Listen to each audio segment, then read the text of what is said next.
Indida ngesidumbu sobengaboni esimbiwe ethuneni sashumpulwa ikhanda. Anginibingelele nginamukele le channel eMasweti Media Production. Uma ngabe uyaqala ukufika ngicela ukuthi ungenzele iqiniso lokuthi uchofa subscribe maqedwe bale video, ushaye like bese ke uyakhomenta kulolu daba namhlanje. Ngenza kwethu udaba engizingalo-ke njengamanje luthi ke sindaba egundwini kumalungu omphakathi wase17 eMlaza, isehlakalo sokutholakala kwesidumbu somuntu sikhishwe ikhanda emathuneni akule ndawo.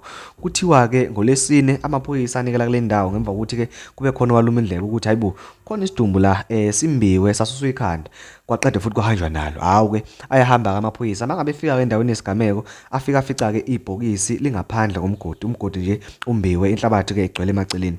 Kuthiwa ke kwakade ke gcwele igazi endaweni yesigameko phansi njengoba kubonakala sengathi ikhanda lijuqelwe khona emathuneni, isidumbu bese ngaphandle kwebhokisi. Uyacabanga labantu bahambile bafike bamba ithuna, umuntu esanda ukungcwatsha kwakhishwa ibhokisi labekwa la, kwathatha ikhanda khona lapha emathuneni, kwathatha umzimba kwanqunywa ikhanda khona lapha emathuneni, lashiywa khona lapho ibhokisi, umzimba washiywa khona lapho ngaphandle kwebhokisi. Kube ke sekuvela ukuthi ke lesidumbu singosomuntu wesilisa futhi ke singcwatshwe ngoMay 12 kuwona lo nyaka, kushuthi nje bekuyisidumbu ebesisanda ukungcwatshwa. Kuthe ke mase kuvela ke kwase kubonakala ukuthi okay lesidumbu bekade ke kwesomuntu ophila ngokukhubazeka njengoba kuvela ukuthi impilo yakhe yonke ubekade engaboni emehlweni. Kuphinde kwavela ukuthi ke nasemndeneni wakhe bakhona abanye abanelenkinga baphila nakho lokukhubazeka, kodwa ke babe sebethutha eMlaza bayohlala eKapa. Amalungu ke omphakathi akhale ngokuthi umndweni usuziswa ke ubuhlungu besibili njengoba ke isidumbu ke sithathiwe sayoqaliswa phansi sayiswa ke emakhazeni. Baphinde ke bakhala nangokuphepha, bathi ke kushuthi sekumele kube khona abantu abazoqapha wona